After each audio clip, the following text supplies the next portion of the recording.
Merhaba arkadaşlar, kanalıma hoş geldiniz. Bugünkü modelimizi şöyle güzel açık bir gri renk ipim var. Onunla başlayacağım. İpim şöyle orta kalınlıkta bir ip. Kullanacağım şiş 3,5 numara. Modelimiz oldukça güzel ve kolay bir model. İnşallah siz de beğenir, benimle yaparsınız. Kanalıma abone değilseniz ücretsiz bir şekilde abone olup videolarımı da beğeniyorsanız beğeni yapmayı, yorum yapmayı, beni desteklemeyi unutmayın arkadaşlar. Şimdiden hepinize teşekkürler. Hadi hep birlikte başlayalım. Ben şöyle şişime 20 ilmek aldım. Arkadaşlar bu model için 4 ve 4'ün katları ilmek sayısına ihtiyacımız var. Yapacağımız örgüye göre 4 ve 4'ün katlarıyla ilmeklerimizi alıp başlayabiliriz.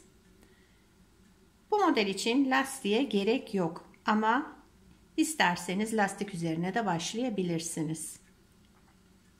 Modelin birinci sırası ön yüzündeyiz. Kenar ilmeğimi örmeden, ilk sıra olduğu için ördüm. Sıradaki 2 ilmeğim ters, 1, 2 ilmek ters ördüm.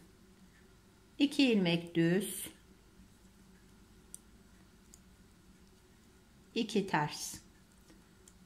Modelin birinci sıra ön yüzünde bu şekilde modelimizi kurmaya başlıyoruz arkadaşlar. 2 ters, 2 düz olarak. 2 düz, 2 ters. 2 düz. Kenarda da yine 2 tersim var. Bu başlangıçta da kenar ilmekten sonra 2 tersle başladım. Sıra sonunda da bakın 2 tersle bitiriyorum. Kenar ilmeğim. Modelin ikinci sırası arka yüzündeyiz. Kenar ilmeğimi örmeden aldım. Sıradaki 2 ilmeğim düz. Düz olarak örüyorum. Yani ilmekleri gördüğümüz gibi. Tersi ters, düzü düz olarak ikinci sırayı da yapalım.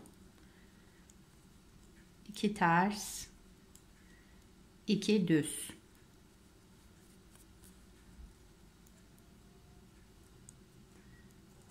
2 ters, 2 düz. 2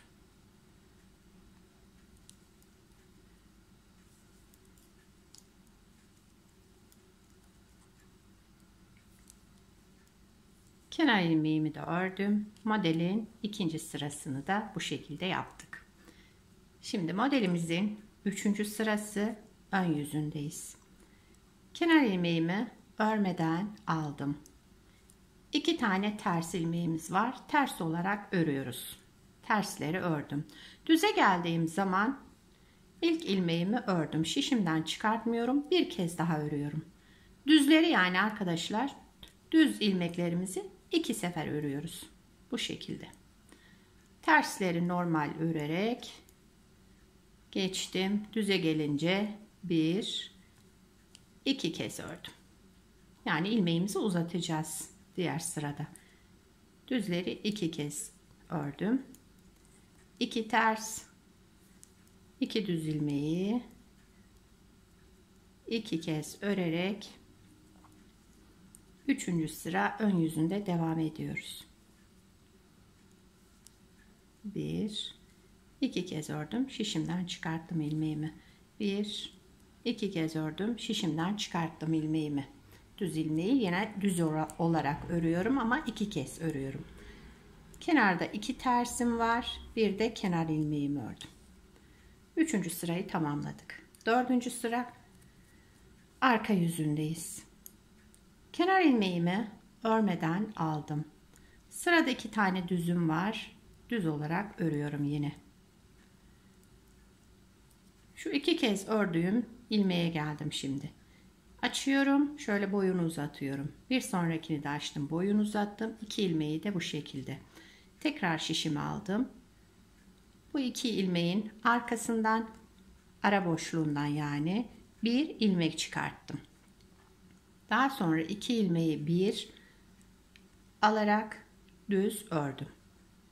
Yani kesme işlemi de yaptım burada. 2 düz ilmek ördüm aradaki.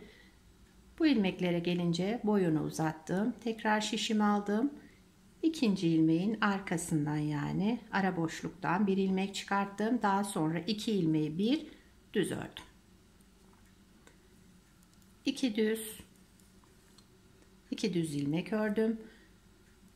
Bu ilmeklerimin tekrar boyunu uzattım. Şişime taktım. 2 ilmeğin arkasındaki boşluktan bir ilmek çıkarttım şişimde. Daha sonra 2 ilmeğimi bir düz olarak ördüm. 1 2 düz ördüm. Aynı işlemleri yapıyorum yine. Boylarını uzattım. Ara boşluğundan, şu 2 ilmeğin arkasındaki ara boşluktan bir ilmek çıkarttım ve 2 ilmeği bir düz olarak ördüm. Kenarda 2 tane düzüm var. Kenar ilmeğini de ördüm. Dördüncü sıramızı tamamladık. Modelimiz bir kez kurulmuş oldu arkadaşlar. Modelimiz 4 sıradan oluşuyor. İlerledikçe model kendini gösterecek. Bir kez daha kuralım. Modelin birinci sırası ön yüzündeyiz. Kenar ilmeğimi örmeden aldım. 2 ters ilmek ördüm. 2 düz. Bakın bu ilmek. Zaten ilmeklerimizin yerleri belli. 2 ters.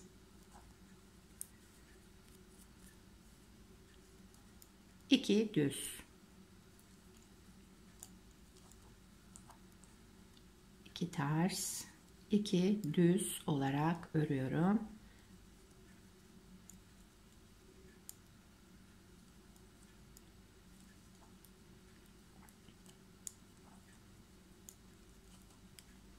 Kenar ilmeğimi de ördüm. Birinci sıra ön yüzünde bu işlemleri yaptık. Şimdi ikinci sıra arka yüzündeyiz. Kenar ilmeğimi örmeden aldım. 2 düz. Yani ilmekleri gördüğümüz gibi arkadaşlar. Tersi ters, düzü düz olarak örelim.